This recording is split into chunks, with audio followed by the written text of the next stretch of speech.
os processos, né, iniciados ainda na crise estrutural do capitalismo dos anos 90 fizeram com que uma parcela grande, né, da classe proprietária brasileira ela empreendesse uma agenda frontalmente contrária aos interesses das maiorias sociais. Por isso, eles implementaram um projeto de reforma do Estado, diferente daquele do Pacto Sociopolítico de 88. O Pacto Sociopolítico de 88 ele estava assentado num binômio: mais investimento social, mais participação popular. O Pacto Sociopolítico de 88 ele buscava, exatamente neste binômio, fazer com que nós pudéssemos assegurar dignidade a milhões de brasileiros. Era uma tentativa de superar o patrimonialismo, o familialismo, a concentração de riqueza, de saber e de poder.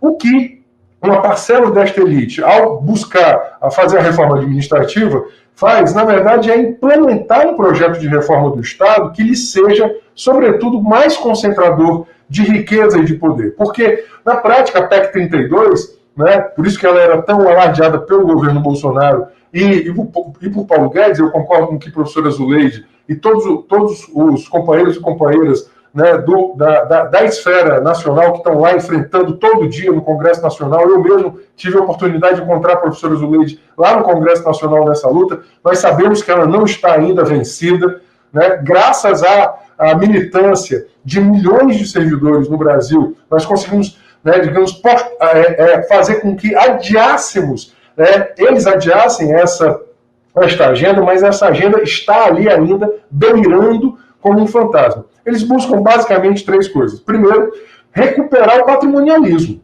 Veja, um Estado sem concursos, né, ele é sobretudo um Estado mais permeável ao patrimonialismo, ao familialismo, ou seja, às lógicas de poder não democráticas. Imagine uma cidade de 30 mil habitantes, que é a grande maioria, 75% dos municípios brasileiros tem até 30 mil habitantes. Imagina, portanto, o que é a suspensão do concurso público junto com a suspensão da estabilidade, né? E os contratos temporários de uma década. Na prática, nenhum gestor vai fazer mais concurso público. Isso vai moldar a gestão pública à sua imagem. Vai ser, portanto, o fim, inclusive, né, de uma gestão pública profissionalizada, de uma gestão pública, né, que ela sirva, sobretudo, à sociedade no Estado. Ela vai ser, sobretudo, né, muito manietada pela lógica do governo. Então, a primeira coisa é, indiscutivelmente, o patrimonialismo. A segunda é a precarização das relações para o arroxo salarial, né? Veja, nós temos, como a professora Zuleide já colocou, um número muito pequeno de servidores no Brasil. O Brasil tem apenas 12% da sua força de trabalho no serviço público. 12%. 2% da população são servidores e servidoras públicas. Metade destes e destas está ali, no município, mais perto do cidadão. São, sobretudo, da área de educação e da área de saúde. O que se tenta com a reforma é, em especial, fazer a precarização do serviço. Para quê? Para ampliar o arroxo e fazer com que servidores vítimas de maior arroxo sejam, sobretudo, sendo mais precarizados, vão prestar um serviço público de menor qualidade e vão ser mais facilmente pressionados, inclusive, pela precariedade das suas relações. E terceiro, é o desmonte das políticas sociais, ou seja, do Estado na sua função redistributiva, o Estado que deveria assegurar direitos, sobretudo, e para o Estado a serviço da acumulação de capital. Ou seja, um Estado com servidores precarizados, sem estabilidade, ele vai, sobretudo, estar mais a serviço da lógica de acumulação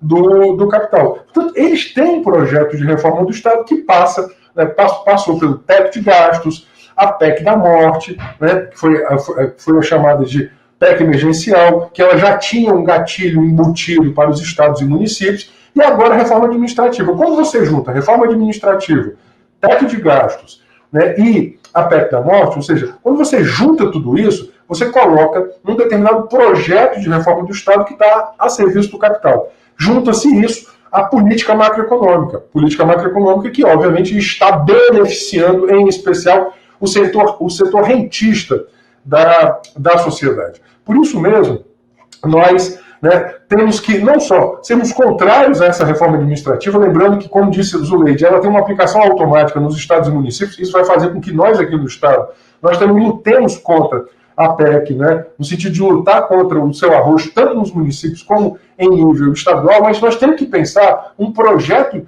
digamos, de Estado que seja, sobretudo, aquele garantidor, né, do Pacto Sociopolítico de 88.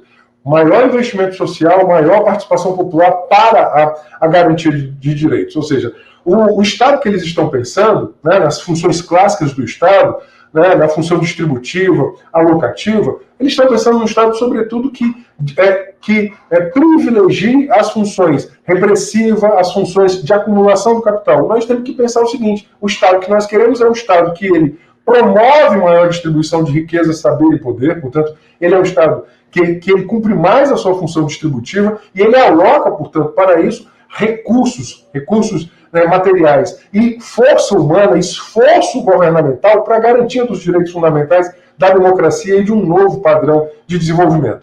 Veja, agora na pandemia ficou evidente, né, a imprescindibilidade das políticas sociais no Brasil. O que seria de milhões de pessoas sem o SUS? Agora na imunização, o que seria de milhões de pessoas se não fosse o SUS? O que seria de milhões de pessoas, né, por exemplo, que receberam o auxílio emergencial? Elas só receberam o auxílio emergencial porque existe uma estrutura, né, de um sistema SUS que, lamentavelmente, está sendo agora desmontado. O sistema SUS ele precisa de 3 bilhões para manter os seus serviços abertos. Ele recebeu agora, na última cortada do Paulo Guedes, ele vai receber 800 milhões, né, para todo o Estado. Essa conta, obviamente, vai quebrar nas costas dos prefeitos, que vão ter que manter os CRAs, os CREAs e as unidades de acolhimento com recursos próprios. Nós sabemos que hoje os prefeitos têm menor capacidade de arrecadação. E junto-se a isso também a reforma tributária. Se nós não fizermos uma reforma tributária capaz, inclusive, de dar uma segurança às políticas sociais, então todo esse projeto ele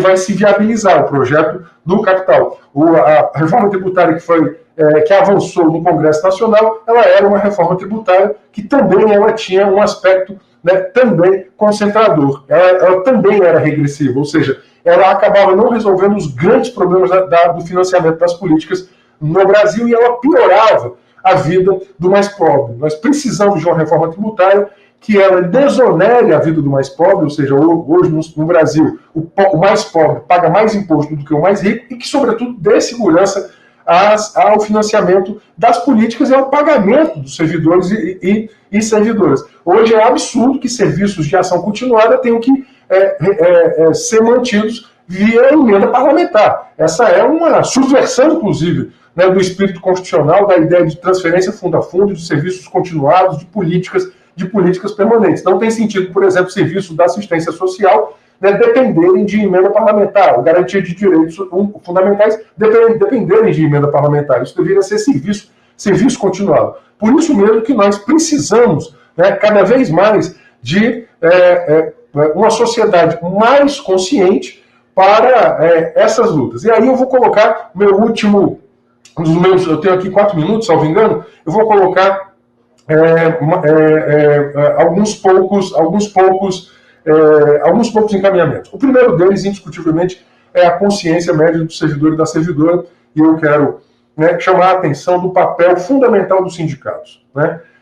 Veja, os processos de terceirização avançada, de flexibilização do trabalho, da ausência de concurso, fizeram com que os sindicatos de servidores públicos no Brasil sofressem uma grande fragilização. Nós precisamos fortalecer os sindicatos.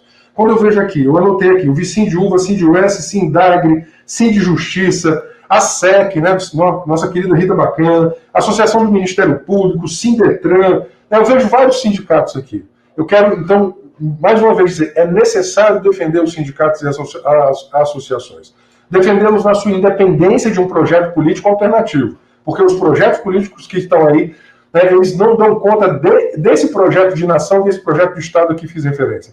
Por isso é fundamental defender o sindicato como a organização autônoma e independente da classe trabalhadora, daqueles que vivem do seu trabalho. Isso é fundamental. Não haverá conquistas com classe trabalhadora, né, fragilizada. Não haverá conquistas né, sem organizações da classe trabalhadora fortalecidas. Nós precisamos fortalecer as organizações da classe trabalhadora. Essa é a nossa principal tarefa. E nós temos que entender, portanto, que para isso é necessário ampliar a consciência de classe, ampliar a maturidade da consciência de classe dos trabalhadores e trabalhadoras. E para isso é fundamental esse nosso diálogo com a sociedade. Mais uma vez, o que seria da sociedade brasileira se não fosse o SUS, se não fosse o SUAS, se não fosse o trabalhador do setor público.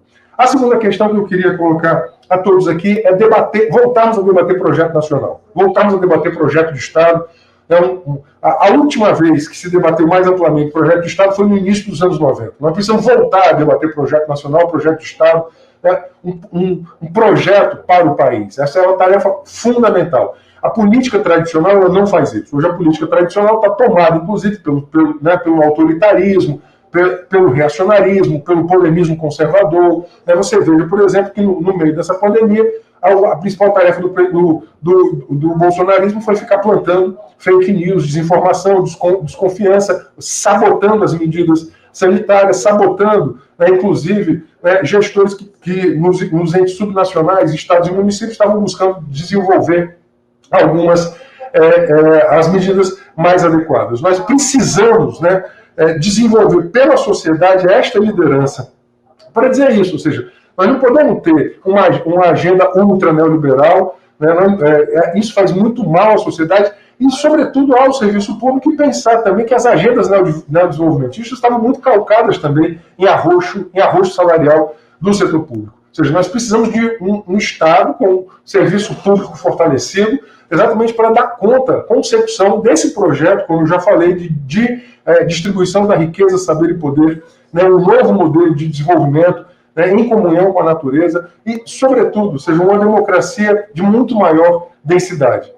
Nós precisamos fazer isso. Agora, a terceira tarefa, mais imediata, eu olho aqui, salvo engano, tem só um minuto, me corrija, por gentileza, Alden, nós precisamos tirar Bolsonaro do Palácio do Planalto. E nós precisamos ganhar as eleições. Vencer o Bolsonaro não é vencer o bolsonarismo. A primeira coisa é essa. Ele vai dar muito trabalho, é exemplo do que Trump fez no Capitólio. Nós sabemos que e eu concluo com isso, para me fixar aqui nos 20 minutos, nós sabemos que a vitória contra o Bolsonaro não será simples, vai ser uma tarefa de milhões de pessoas, ou seja, garantir a lisura das eleições, garantir as eleições, garantir a normalidade das eleições, garantir a posse daquele que, porventura, venha a derrotá-lo.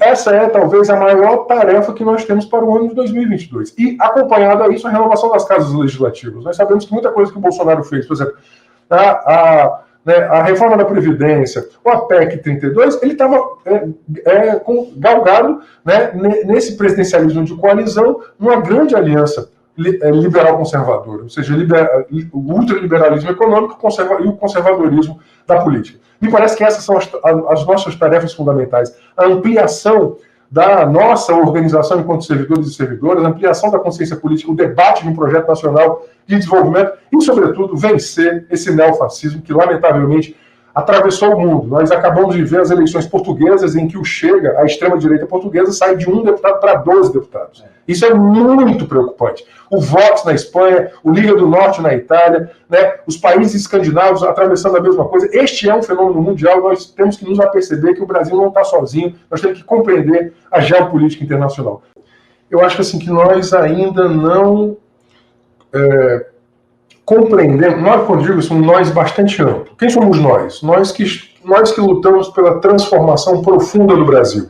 Eu vou utilizar uma expressão, que é uma expressão que eu gosto muito, a refundação do Brasil. Ou seja, vamos pensar assim, o Brasil ele tem uma fundação ali estruturalmente racista, estruturalmente patriarcal machista, estruturalmente elitista. Os avanços e transformações que o Brasil tem, obviamente, são todos a partir das dinâmicas históricas em que ele está inserido e muito a partir das suas contradições internas também. O Florestan falava, quando os de baixo se organizam, eles movimentam toda a história. E nós temos que compreender que o bolsonarismo ele é um fenômeno, o bolsonarismo é um fenômeno nacional, mas a extrema-direita é um fenômeno mundial. Na minha primeira intervenção, eu fiz ver o seguinte: nós temos que entender o resultado dessas eleições na Europa, em especial de Portugal agora, por exemplo. O Trump e o trumpismo lá nos Estados Unidos, o avanço dessa extrema-direita, que ela é abertamente racista. Imagina um país, Portugal, acabou de eleger 12 deputados nacionais abertamente racistas. Abertamente racistas. Tinha um, foi para 12. Né? Isso é muito impactante. Nós temos que compreender esta geopolítica internacional. Bom, eu não quero me delongar muito, até porque tem outra questão, mas eu quero colocar uma única reflexão. A crise estrutural do capitalismo gera, né, saídas em que o próprio capitalismo ele convoca a sua ala mais violenta. Por que a burguesia brasileira convocou o bolsonarismo? Porque eles precisavam implementar o que havia de mais abjeto e violento para o seu projeto de recomposição da sua rentabilidade. O que é de mais abjeto e violento? É exatamente a restrição da dignidade, é a retirada de direitos, é o avanço da intolerância, do ódio, é a destruição do Estado social. Se eles pudessem, eles revogavam a lei Áurea. Se eles pudessem, eles institucionalizavam, como agora estão fazendo, pela precarização, né, um trabalho análogo a escravo. Ontem mesmo, nosso companheiro Alfredo, a gente estava conversando, ele disse assim: o trabalho escravo, eu faço parte, Zuleide, do Comitê de Erradicação do Trabalho Escravo aqui do Estado. Né? Muitos jovens cearenses foram resgatados nos últimos 2 anos em outros estados.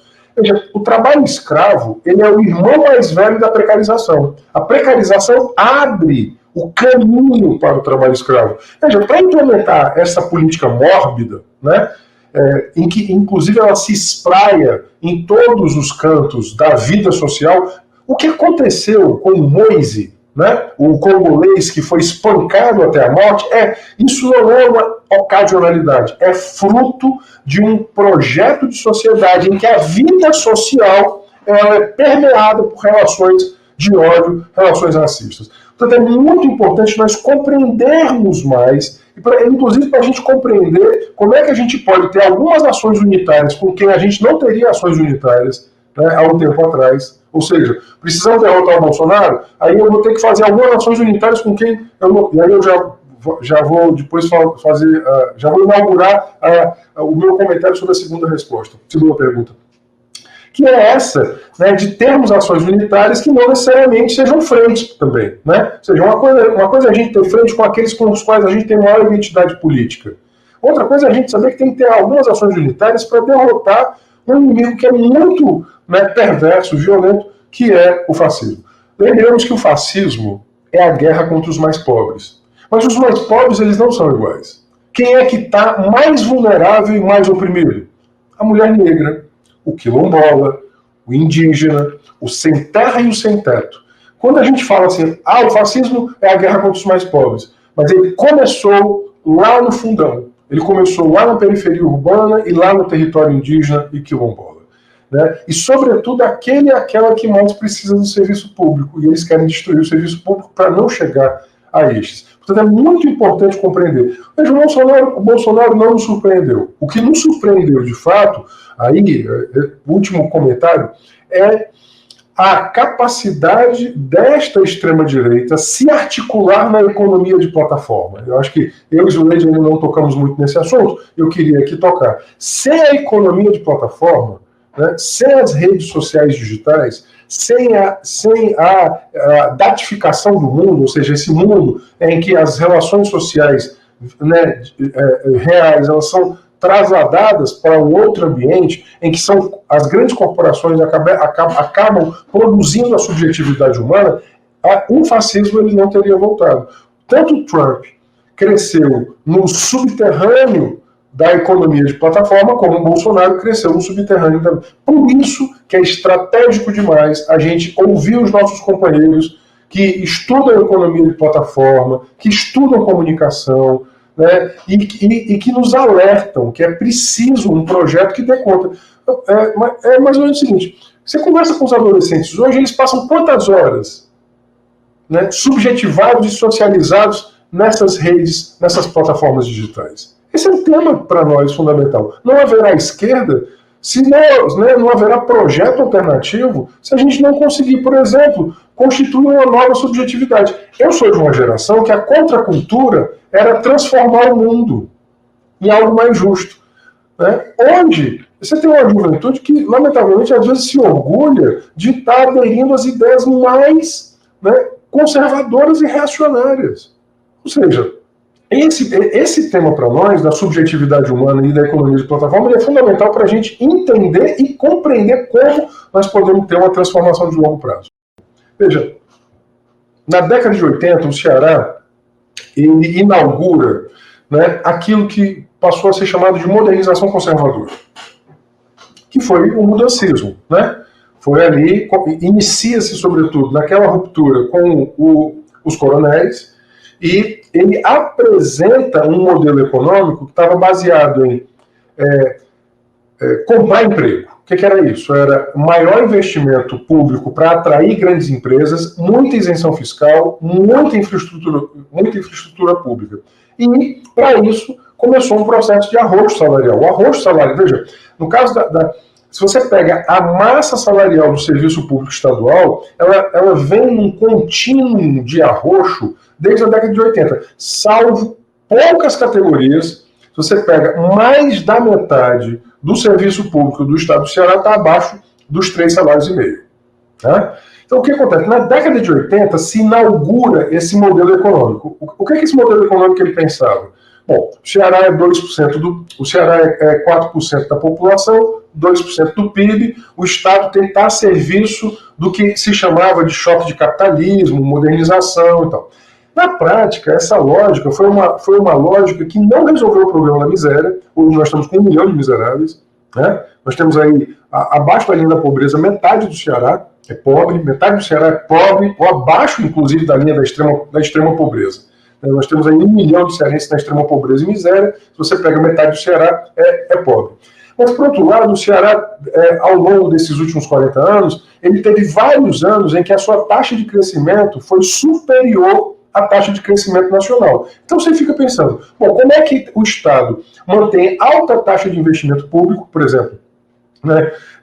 O ano passado, o Estado do Ceará teve uma taxa de investimento da ordem de 13%. Isso dá quase 3 bilhões e meio de investimentos públicos. Né? Em várias infraestruturas, obviamente, algumas socialmente mais diretamente relevantes, outras que, sobretudo, são para a atração de empreendimentos privados. Ao mesmo tempo, ele mantém uma alta taxa de isenção fiscal. Nós temos hoje algo como 2 bilhões de reais de isenções fiscais. Este modelo, isso ao ano, este modelo é um modelo que vem, o pensamento, as bases desse modelo foram lançadas na década de 80. Esse modelo é o modelo da década de 80. Isenção fiscal, alta taxa de investimento e arroxo salarial. Por quê? Porque o arroxo salarial, inclusive tem um texto do professor Mineiro que é ótimo, quer dizer, o papel do arroxo salarial na taxa de investimento do Ceará. O que é isso?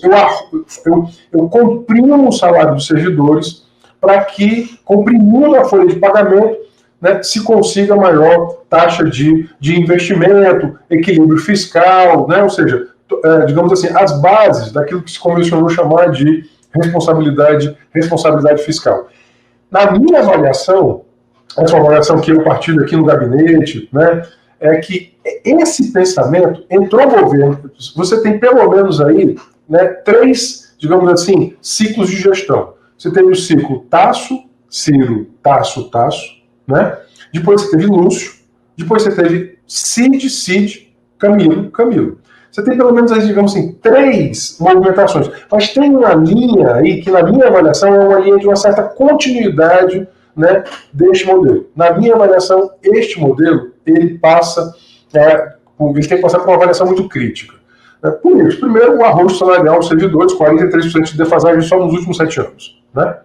Segundo, a sua baixíssima capacidade de distribuição de renda. Porque, veja, quando a professora Virginia coloca aqui né, as deficiências do modelo, se você dissesse assim, se você dissesse assim, o servidor público ele estaria ganhando menos, mas a distribuição de renda do Estado estaria melhor. Mas isso não aconteceu. A distribuição de renda do Estado não está melhor. Você teve, inclusive, um aumento da concentração de riqueza. O Estado é hoje o sexto Estado em número de bilionários. Se você pega de alguns setores, se você pega o setor de alimentos, por exemplo, ou o setor de planos de saúde, você tem famílias bilionárias cearenses. Do setor de planos de saúde, 3 são da mesma família de um plano de saúde aqui do Ceará. Se você pega o setor de massas alimentícias, dos 14 maiores, né, 6 bilionários são cearenses, de massas alimentícias, num estado em que eu tenho pelo menos 1 milhão de pessoas em situação de miséria. Portanto, tem um problema grave. Porque qual é a ideia? Porque essa ideia é um certo Fordismo, né, travestido de modernidade. Por que é um Fordismo? Porque eles dizem, não, vamos crescer o capitalismo, vamos crescer o bolo, vamos gerar mais emprego, e aí gerando mais emprego, haverá distribuição. Só que o capitalismo contemporâneo ele não distribui, né? Ele só concentra. Portanto, né, entre aspas, esse Fordismo local, né, ele não dá certo, na minha avaliação. Por isso que também, a minha primeira intervenção eu falei da necessidade de um projeto nacional, nós precisamos de um projeto estadual. Aí eu vou entrar na parte mais complicada. Porque esse projeto, ele dá sinais de exaustão. Porque surgiu uma oposição de extrema-direita. A principal oposição a esse projeto não é pela esquerda. Porque eu faço oposição à esquerda a este projeto, mas eu sei o meu tamanho. Né? Eu sei, essa é uma questão. Né? Um pressuposto da correlação de forças é você saber qual é a sua força, né, no tabuleiro. Hoje, né, há uma extrema-direita que oscila entre agora o Bolsonaro e o Moro, uma parte dela desembarcou no Bolsonaro, vai embarcar no Moro, né, bom, não preciso fazer caracterizações aqui do morismo, né, tem o bolsonarismo, tem o morismo, né, mas essa extrema-direita, aqui, ela está surfando na exaustão do modelo vigente. Eliane e Audrey, quantos colegas de vocês, servidores como vocês, em razão dessa exaustão com o atual modelo, não vão votar na extrema-direita em nível estadual? Mesmo que vote para derrotar o Bolsonaro em nível nacional, vai votar aqui em nível estadual na extrema-direita, o que é uma contradição. Mas a vida é contraditória, é uma incoerência, mas a vida é incoerente. Por quê? Porque a exaustão desse modelo soma-se a esta ascensão. Essa ascensão que, obviamente, baseou-se, dentre outras coisas, em discursos reacionários, em discursos de força e ordem, na militarização da política, né, na ascensão, por exemplo, dos profissionais de segurança como uma força política, né, muito relevante na sociedade, com um discurso muito grande. Porque como a sociedade está muito conflitiva, por exemplo, eu passo o dia nesse tema. Né, eu estava hoje mostrando aqui para uma pessoa no meu gabinete os indicadores da morte de